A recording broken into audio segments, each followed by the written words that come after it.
Hello. Um, what if caring less wasn't giving up? What if it was the opposite? Stay with me on that. Thank you for being here. Okay. So there's this phrase, when life breaks you, care less. And there's something sharp about that, something that might feel counterintuitive because we're told to care more, to try harder, to fight through, to not give up. But what if there's a different kind of strength in caring less? Not about everything, but about the things that are breaking you, the things you can't control, the outcomes you're white knuckling trying to force. My chest feels tight just saying that. Wait, let me sit with this. There can be this experience of being broken. And I'm not talking about depression or clinical anything. I'm talking about that moment when life does something you didn't expect, something you didn't want, something that shatters the way you thought things were supposed to go. And in that moment, in that breaking, there's usually this impulse to care more, to grip tighter, to control harder, to make it make sense, to fix it, to force it back together.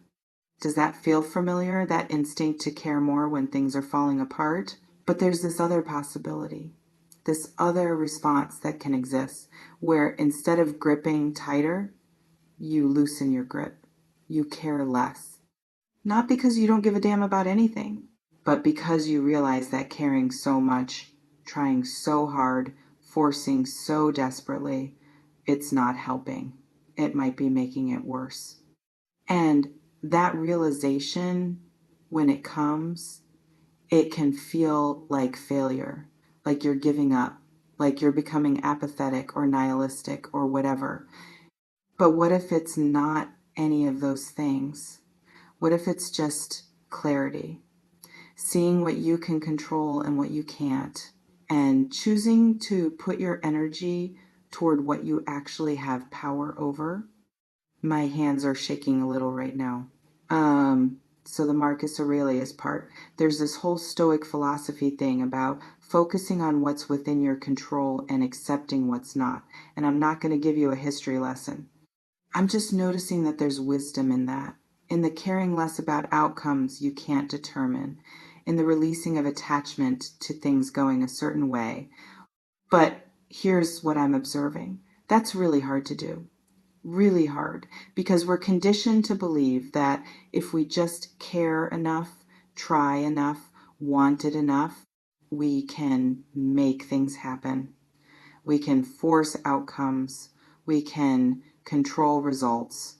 And then life breaks you and you realize you can't. You realize that all that caring, all that trying, all that forcing, it didn't protect you. It didn't prevent the breaking. It might have even made the impact harder because you were so rigid, so attached, so desperate for things to go a certain way. Wait, I need to say that differently. I'm not describing what happened to you. I'm describing something that can happen to people. When they're so invested in an outcome that the not getting of that outcome breaks them harder than it would have if they'd been more loose, more detached, more able to care less. Have you noticed that pattern?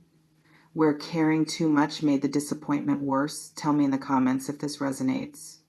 Because there's this paradox, maybe, where caring deeply about everything makes you fragile, makes you breakable, makes every outcome a potential devastation.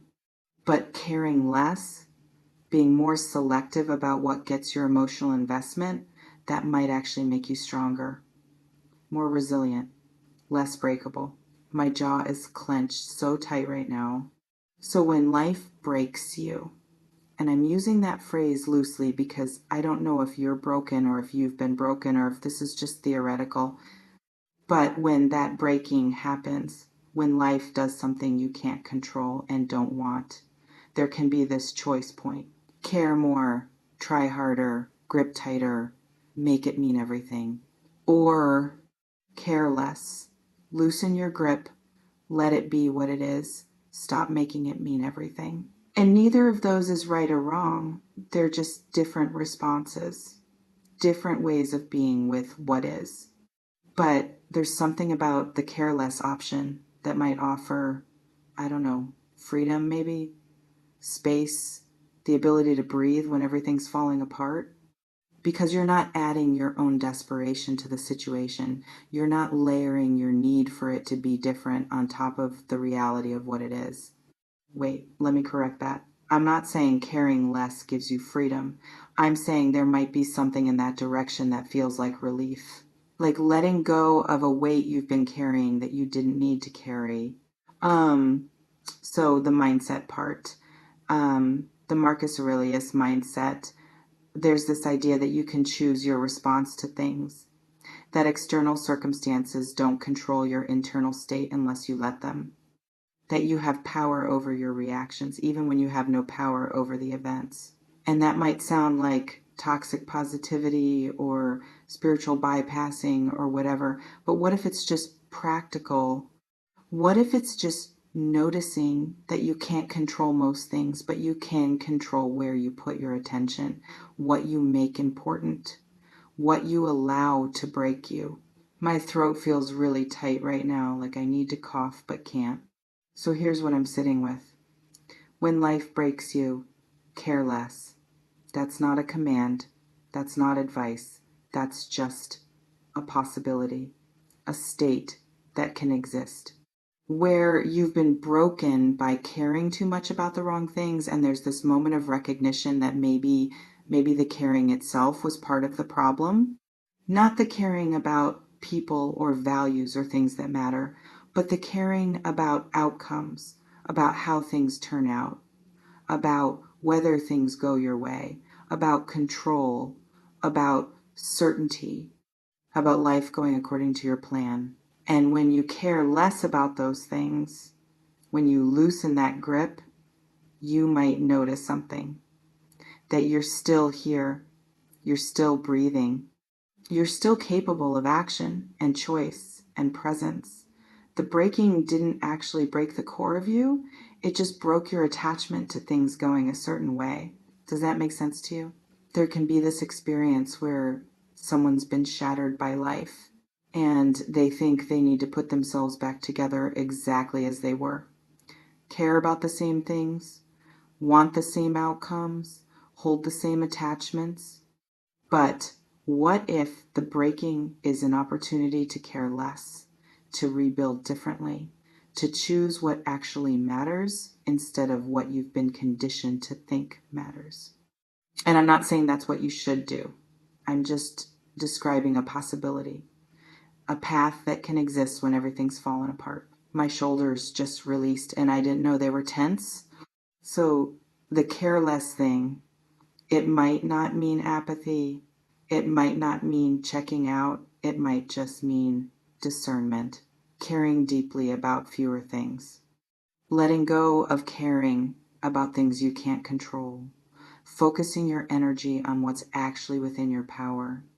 And that might feel like loss at first, like you're becoming cold or detached or whatever, but it might also feel like clarity, like breathing room, like strength that comes from not being attached to every outcome, not being broken by every disappointment, not needing life to go a certain way for you to be okay.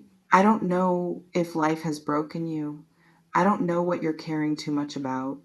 I'm just here noticing with you that there's a difference between caring about everything and caring about what matters. And sometimes the breaking, the shattering, the falling apart, it shows you that difference. And from that showing, from that clarity, there might be a choice to care less about what doesn't serve you, to put your energy toward what does, to let the breaking be a teacher instead of a tragedy. Does that land for you? I don't sell futures. I build architects. No predictions, just the raw truth for the tough ones. Stay magic, stay in the now.